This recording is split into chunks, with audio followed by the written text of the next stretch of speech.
Oitavo ano, bom dia. A nossa primeira aula do segundo bimestre, né, via online. Tudo bem? A gente vai começar falando no capítulo 5 sobre nutrição e digestão. Nesse capítulo, ele traz um pouquinho sobre a questão de alimentação e tal. A digestão em si vai ficar para a próxima aula, tá bom? A gente vai fazer uma introdução meio rápida, mas que eu preciso que vocês entendam para dar um prosseguimento. Vamos lá? Começando. Nutrição e alimentos. Deixa eu tirar minha câmera aqui que está em cima. Vamos lá. Nutrição e alimentos. Fatores que definem a nutrição são ingestão, absorção, circulação, respiração e excreção. Na ordem. Ingestão, ato de colocar para dentro. Absorção, o ato de absorver o que é necessário. Vitamina, proteína, lipídio, sais minerais e tal. Circulação, sangue, levar todos esses nutrientes para o restante do corpo. Respiração, levar o oxigênio, expirar o gás carbônico. E excreção, que não funciona mais, o que não serve mais para você, é eliminado através das fezes e da urina, ok? Bom, as substâncias ingeridas, elas podem ser de dois tipos. Elas podem ser orgânicas, que no caso são as proteínas, lipídios, carboidratos e vitaminas. Proteínas, lipídios, gordura, carboidrato, açúcar e vitaminas, certo? Mas elas também podem ter origem, né, com outros nomes. Às vezes esses nomes não são tão comuns, né? Por exemplo, falar amido, que no caso é um carboidrato, tá bom? Glicose, que no caso é um carboidrato, tá? Ácido graxo, que no caso é um lipídio. Mas aprender esses nomes: proteínas, lipídios, carboidratos e vitaminas. As substâncias que são consideradas orgânicas, elas sofrem um processo de digestão. Quer dizer, quando você se alimenta, exemplo, ingerir uma batata ou ingerir um pedaço de carne, a carne ela não vai ser consumida da maneira que eu ingeri, ela vai precisar ser quebrada. Por quê? As substâncias que compõem a carne, as moléculas, elas estão grandes. É como se eu pegasse um colar de pérolas. Não tem como esse colar de pérolas passar pela parede do meu estômago, certo? Do meu intestino. Então, o que o meu organismo precisa fazer? Precisa mandar a informação de que esse colar de pérolas precisa ser separado em pérolas. Então, ele é desmanchado, quebrado. Pérola a pérola passa pela parede do meu estômago. Pérola a pérola passa pela parede do meu intestino. Então, as moléculas grandes são quebradas em menores. Então, orgânicas, todas as substâncias que são orgânicas, elas são quebradas de maiores para menores até que se possa passar pela parede do estômago, do intestino, certo? Exemplo que nós temos aqui são as proteínas, são quebradas em aminoácido. Quer dizer que uma proteína é uma molécula grande, mas na verdade ela não é uma molécula, o início, ela é quebrada em aminoácido. Lembra quando a gente estudou lá, o átomo se juntava, formava, até chegar ao que nós somos o organismo? Lembra em certo momento que um átomo se juntava com outro e formava uma molécula? E essas moléculas se juntavam, exemplo, e formavam aminoácido? Então, é isso daí. Então, a proteína é como se fosse o colar de pérolas. E o aminoácido é como se fosse cada célula. Desculpa, cada pérola, ok? Mas nós temos também as substâncias que são chamadas de inorgânicas, que são os sais minerais, exemplo, iodo, potássio, cálcio, sódio, assim vai, e a água. Diferença entre essas substâncias e as orgânicas: elas não precisam passar pelo processo de digestão, de quebra. A água, por exemplo, quando você toma um copo de água, a água já pode ser absorvida pelo seu organismo, ela não precisa ser quebrada. Nem os sais, exemplo, o sódio, ele não precisa ser quebrado. O sódio ele já consegue passar pela parede do intestino e ir para onde for necessário. Eu preciso de sódio no meu músculo, ele já consegue entrar na corrente sanguínea e ir direto para o músculo, tá? Então, a diferença básica: orgânicas e inorgânicas. Orgânicas precisam ser quebradas, que são moléculas grandes, em menores. Inorgânicas não precisam ser quebradas, porque já conseguem passar pela parede do intestino ou do estômago, tá? As orgânicas são proteínas, lipídios, carboidratos e vitaminas. E as inorgânicas são os sais e a água, certo? A gente pode dividir, então, essas substâncias em grupos alimentares. Como seriam esses grupos alimentares? Deixa eu diminuir só aqui minha câmera. Aí. Como seriam esses grupos alimentares? O primeiro grupo é chamado de alimento construtor, ou é a base que eu preciso para fazer todos os meus tecidos. Lembra que vocês viram os tecidos? Muscular, nervoso, epitelial, adiposo, cartilaginoso, ósseo. Então, o que acontece? O alimento construtor, o nome diz construir, né? É a base para fazer a construção de todos os meus tecidos. Principalmente eu encontro aonde? Encontro lá nas proteínas animais, principalmente carne, né? Ou ovos, queijo, do que vier de leite. Por isso que o pessoal que malha aí, gosta de academia, após malhar, come uma proteínazinha. Por quê? Para conseguir fazer com que o músculo cresça, né? Isso aqui a gente chama de carne, na verdade é o músculo, né? Com que os músculos cresçam. Então, a proteína é a construção, ok? Mas também eu posso ter essa proteína nos vegetais, não é só carne, leite e ovos, tá? Por exemplo, uma pessoa que é vegana ou uma pessoa que é vegetariana e não come aí carne, poderia estar comendo alguns vegetais que têm a proteína, que seriam exemplos aí, por exemplo, a soja, o amendoim, né? Existe sim alguns vegetais que são que têm proteína. Então, eu não preciso ficar apegada que proteína é só carne, não. Proteína tem na carne? Tem, mas tem vegetal que tem, ovo tem, leite tem, queijo tem, requeijão tem, derivados em si, tá bom? Aí a gente tem o segundo grupo, que é chamado de alimento energético, né? Os alimentos energéticos, o nome diz energéticos, energia. Lembrando que eu expliquei na sala lá. Energia vem do quê? O que te dá energia? O que te proporciona você ter energia? São dois que te proporcionam. São os lipídios, que são as gorduras, né? Que podem ser encontradas aí, por exemplo, são as gorduras vegetais ou animais. Pode ser óleo de castanhas, né? Pode ser azeite de oliva, até no chocolate você encontra gordura. Muitas vezes essa gordura não é boa, mas tem gordura, né? E a gente sabe que existem diversos tipos de gorduras. Algumas são muito boas para o nosso organismo, por exemplo, a gordura da castanha do Pará, né? O óleo da castanha do Pará. É uma gordura muito positiva, do azeite de oliva extra virgem, muito positivo. Mas a gente sabe que também encontra uma gordura na carne, no abacate, no chocolate, no salgadinho, né? Que você come numa bolacha. E muitas vezes esses tipos de gorduras não são bons. Eu até comentei em sala sobre a questão de olhar o rótulo do salgadinho e outros alimentos, né? Pra gente ter essa noção.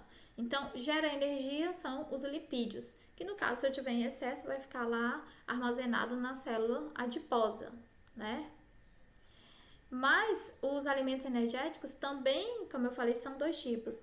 Também são construídos através de carboidratos, tá? Então, o primeiro grupo foi os lipídios, que são as gorduras, o segundo grupo é o carboidrato. Tanto carboidrato como lipídio consegue gerar energia. Só lembrando que isso se diferencia muito, porque o carboidrato ele é mais utilizado quando, por exemplo, eu vou fazer uma atividade física ou qualquer coisa do tipo, que eu preciso utilizar em grande quantidade, é utilizado primeiro, tá? Então, exemplo onde eu encontro carboidrato. Uai, professora, quer dizer que até na banana tem carboidrato? Tem carboidrato, porque tudo que tem açúcar é chamado de carboidrato.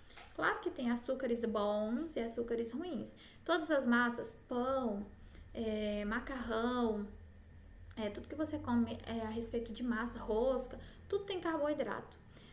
Mas eu também tenho carboidrato bons em alguns tipos de grãos, né? Ou um carboidrato muito bom, bastante utilizado, é um carboidrato da batatinha, né? Que no caso é chamado de amido, tá? Então, no caso, os carboidratos, eles devem sim ser consumidos. O legal é você consumir um carboidrato bom, mas às vezes acontece de você acabar consumindo carboidrato aí, exemplo, só de iogurte, de doce, de bala, de bolo, que não são carboidratos legais, né? Mas nas frutas também tem a frutose, que é um carboidrato, ok?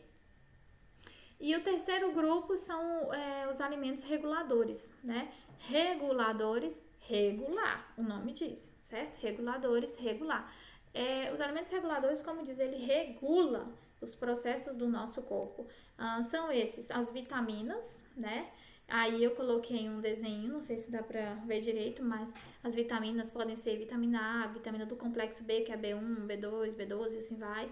Vitamina C, vitamina D, né? Vitamina E, vários tipos de vitamina que muitas vezes vitamina K, muitas vezes a gente passa despercebido e acha que a vitamina é só a vitamina C, que é vamos dizer, a mais comum, né? Vitamina C, tá gripado, toma vitamina C, chupa laranja, menino, que tem vitamina C, acerola, que tem vitamina C. E não é só isso, a gente precisa de vitamina o tempo todo, tá? O nosso corpo, ele é regulado, as funções do nosso corpo, elas são reguladas a partir das vitaminas. Então, muitas vezes a pessoa não pega um sol, né? Vive num ambiente muito fechado e tal. Chegou lá no médico, o médico lá, você tá com falta de vitamina. Uai, como assim tô com falta de vitamina? Mas exemplo, tipo muita laranja, como muita couve. Não é isso, porque cada vitamina age numa função no corpo, tá? E o outro é o sal mineral. Esse sal que eu tô falando, aqui eu tenho alguns exemplos. Exemplo que eu tenho aí, selênio, magnésio, ferro, sódio, zinco, cálcio, potássio, e assim vai. Todos esses sais minerais, lembrando que eles são inorgânicos, eles não precisam ser quebrados, já são absorvidos no corpo, eles também ajudam a regular as funções do nosso corpo. Então, até agora você viu 3 classificações, 3 grupos. O primeiro grupo foi construtor, que foram as proteínas, certo? Principalmente carnes e derivados de leite, né, ovos. O segundo grupo foi alimento energético, que foi lipídios, gorduras, pode ser animal, vegetal, né, de castanhas, e carboidratos, que são os açúcares, que eu falei que são as massas, né, e as frutas, batatas e tal. E o terceiro grupo que foi o alimento regulador, que é aquele que regula, que é formado por vitamina e por sal mineral, ok? Aqui a gente tem uma pirâmide, nessa pirâmide você vai observar como que funciona na ordem o que deveria ser consumido, o que é de mais importante, tá? Em mais quantidade, menor quantidade, o que nosso corpo precisa mais na ordem. Observando de baixo para cima, tá bom? A gente vai ver aqui que a água e os líquidos estão aqui embaixo, porque nosso corpo precisa de muita água. Nossas células são formadas basicamente por 70 a 80% de água, dependendo aí. Então, água essencial, né? E líquidos que venham sucos, não refrigerante, essas coisas, né? Mas que venham sucos em si saudáveis. Bom, o primeiro grupo que nós temos aí, que no caso é o grupo aí dos energéticos, vocês estão vendo aí? Observa aí, grupo 1 está representado na cor verde clara. Aí se você observar lá em cima na legenda, do lado do nome raio de sol, você vai ver lá alimentos energéticos, certo? Então, observa comigo que o grupo 1, o que tem ali? Tem milho, tem pão, tem batata, certo? Tem mandioca, e assim vai. Então, são os alimentos energéticos. O que eu posso observar? Tem o que aí? Tem açúcar, né? Tem bastante açúcar aí nesses alimentos energéticos. Também, dentro desses energéticos, estão os lipídios. Lembrando que eu falei para vocês que os lipídios são considerados importantes, mas na hora de fazer a respiração celular lá, que a célula utiliza, né, para poder fazer a respiração da célula, ele precisa de energia, ela precisa mais do carboidrato, tá? Que utiliza mais a glicose. Então, aí a gente tem presente aí o grupo energético. Depois, eu preciso em igual quantidade de, observa de um lado e de outro, grupo 2 e grupo 3, que são os alimentos reguladores, que são as vitaminas e os sais minerais, né? Então, aí eu tenho diversos exemplos aí. Eu tenho frutas do lado direito, né? E verduras e legumes do lado esquerdo. Então, eu tenho cenoura, tomate, abóbora, do outro lado eu tenho melancia, maçã, laranja, banana, assim vai. Então, os reguladores. Primeiro eu preciso daquele que dá energia, depois eu preciso daqueles que regulam, certo? Logo após, nós vamos para o grupo 4, que está representado na cor amarela, o grupo 5 na cor amarela e o grupo 6 na cor amarela, que são os construtores. Lembrando, construir proteína. O que eu tenho de proteína aí? Ele separou a proteína derivados do leite, né, do cantinho esquerdo, queijo, leite e tal. No meio ele colocou as carnes, né, é uma das proteínas muito importantes para o nosso corpo, é a de peixe, né, que é, vamos dizer assim, não é tão usual na mesa do brasileiro, porque mais usual é a carne de gado, né, a carne vermelha, mas o peixe é muito saudável. E do lado direito eu tenho aí as verduras, né, por exemplo, que tem proteína, né, os legumes que tem proteína. Então, na ordem, energéticos, né, que no caso com os carboidratos, depois reguladores, vitaminas e sais, depois isso mesmo, construtores, tá? Então, por último, vamos dizer assim que eu preciso consumir menores quantidades, né, nessa ordem. Tem o grupo 7 e o grupo 8. O grupo 7 e o grupo 8 são os energéticos também. Ai, professora, mas o energético tá lá embaixo, agora era primeiro, agora é por último. O energético que tá lá embaixo é o energético, ó, é o energético que tá mostrando os carboidratos. O energético que tá lá em cima é o energético que está mostrando as gorduras, né, os lipídios, no grupo 7. E no grupo 8, os carboidratos que não são bons. Expliquei agora, né? Doces, sorvete, balinha, essas coisas doces que não tem muito ao que agregar ao corpo. Na verdade, são carboidratos, vamos dizer assim, que podem ser consumidos, mas em bem pequena quantidade, porque em excesso eles causam mal à nossa saúde, por exemplo, provocam diabetes. Então, na ordem, vamos aqui comigo. Na pirâmide alimentar, a primeira coisa que eu preciso consumir, água, certo?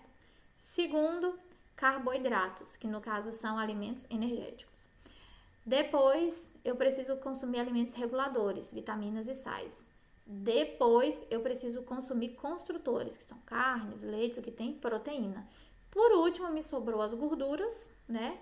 E os alimentos que têm carboidratos que não são tão bons para o nosso corpo, que são os carboidratos de doces, né? Vamos popularmente chamar. Beleza? Falando ainda sobre a pirâmide alimentar, a gente precisa ter em noção algumas coisas. Que não basta apenas se alimentar, né? Eu preciso ter hábitos saudáveis. Eu preciso saber que por dia eu preciso consumir carboidrato, eu preciso consumir proteína, eu preciso consumir lipídio, eu preciso consumir vitaminas, sais. Não basta apenas eu passar o dia inteiro comendo, exemplo, bolo de chocolate, né? Se eu passar aí um bom tempo da minha vida comendo, por exemplo, só sanduíche no almoço, sanduíche na janta, no almoço, na janta, eu vou perceber que além de criar um excesso de peso, de entrar na obesidade, meu nível de vitamina, de proteína, de carboidratos vai baixar e muito possivelmente eu vou ter desmaios, problemas de visão, né? E outros problemas, outras doenças relacionadas aí aos hábitos não saudáveis, né? Pelo excesso de consumo de lipídios, de gorduras. Então, é importante que você mantenha esses hábitos saudáveis. Uma questão importante a se falar é sobre o café da manhã. Dentre esses hábitos saudáveis, muitas vezes a gente deixa de tomar o café da manhã. E o café da manhã é uma das refeições mais importantes do dia. Sabendo que, no geral, nós precisamos fazer 6 refeições, que é o café da manhã, depois você comer uma fruta, um cereal, depois você almoçar, depois você fazer um lanche com uma fruta, alguma coisa do tipo, né, um cereal, alguma coisa assim. Depois você jantar e, por último, você fazer a ceia, né, que no caso seria uma fruta, alguma coisa. Deveria ser 6 refeições por dia, mas quase ninguém consegue fazer isso, né, manter essas 6 refeições. Então, o ideal seria que pelo menos o café da manhã fosse bem preparado, porque o café da manhã é o que vai te dar a energia para o dia inteiro. Uma pessoa sem tomar café da manhã, uma pessoa que não tome direito o café da manhã, ela fica prejudicada, passa o dia cansado, sonolento e tal. Então, o ideal é que esse café da manhã tenha carboidrato, né? O que é o carboidrato? Energético, lembrando lá, alimento energético, tá bom? E quanto à escolha do alimento? O alimento ele pode ser, vamos dizer assim, ele pode ser escolhido de várias formas.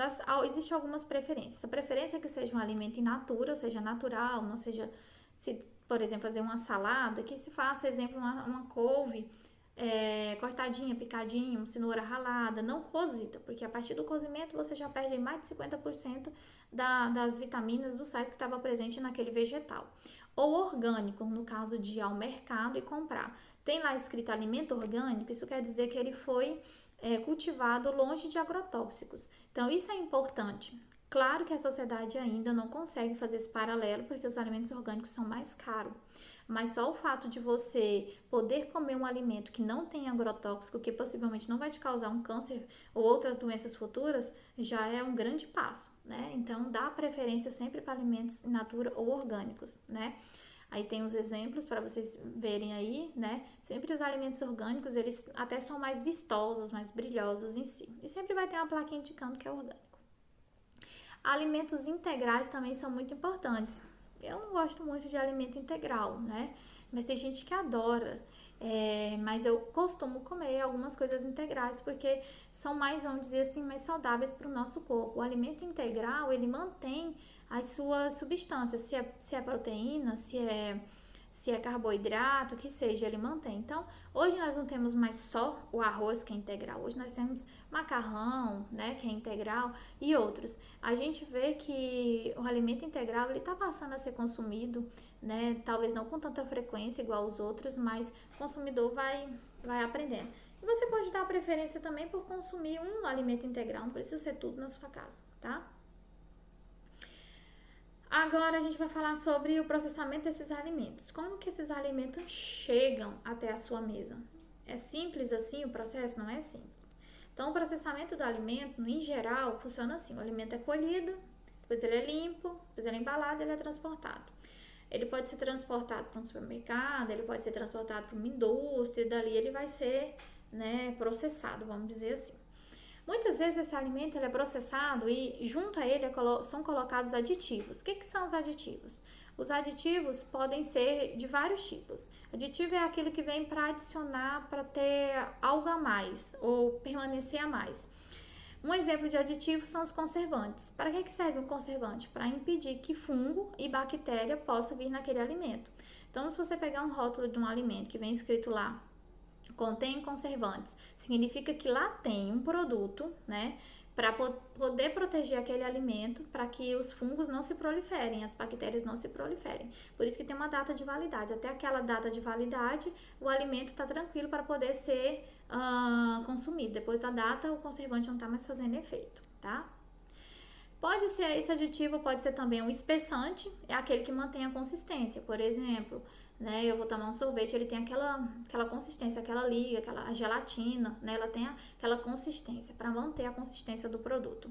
Pode ser um edulcorante, é o que dá o sabor doce, exemplo, uma bolacha, né, uma balinha que tem aquele sabor doce. Pode ser um aromatizante, que é o que dá aquele cheirinho. Um pacotinho de suco, você pega um suco, no que você abre tem aquele cheirinho, às vezes, cheirinho de uva, né? Ou então a balinha, que cheirinho de morango, às vezes nem tem morango ali, nem tem uva ali, né? Foi tudo colorido artificialmente, mas é colocado um aromatizante para dar aquele cheirinho, né? Flavorizante, que no caso é o que imita, né, na verdade, o sabor natural. Comprei um pacote de pirulito e esse pirulito tinha um gostinho de morango, um gostinho de chiclete, um gostinho de alguma coisa. Na verdade, não tinha aquilo lá que falava, mas ele tinha algo que imitava, né? Então, são alguns conservantes, espessantes, edulcorantes, aromatizantes, flavorizantes.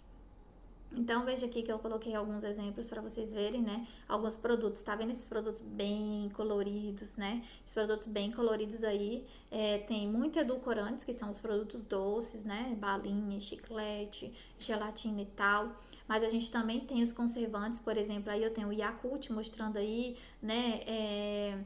Eu tenho os enlatados aí também, que tem conservante, né? Para conservar esse alimento durante um certo tempo. A consistência, por exemplo, do sorvete, né? Tudo isso, o cheirinho que se dá do alimento, tudo isso são aditivos. Um detalhe é que os aditivos nem sempre não, a maioria das vezes não causam, né, tantos benefícios ao corpo, porque a partir do momento que se usa esses aditivos no processamento, o alimento ele perde O que ele tem, se ele tinha uma vitamina, ele vai perder a vitamina, essas coisas, né? Ele vai perder os carboidratos, que seriam bons. Então, muitas vezes eles não são, vamos dizer assim, dependendo até da quantidade do alimento, eles são prejudiciais ao nosso corpo. Eu tenho outros processos também, né, que não são com aditivos. O processo de congelamento. O processo de congelamento, ele tem a mesma função dos conservantes, que é impedir o crescimento das bactérias e dos fungos. Só que ao invés de colocar o conservante, eu faço o congelamento. Como que isso acontece? O alimento, ele é ultraprocessado, né? E sobre ele é colocado produto químico, porque a partir do momento que ele é congelado, eu preciso colocar um produto nele para que ele conserve durante um certo tempo. Aqui eu tenho um exemplo aí, as carnes, né? Os frios, até vegetais mesmo, hoje a gente já encontra vegetais aí que são utilizados o congelamento. Não é uma coisa muito boa, porque esses conservantes químicos podem causar muitos problemas, né, de saúde.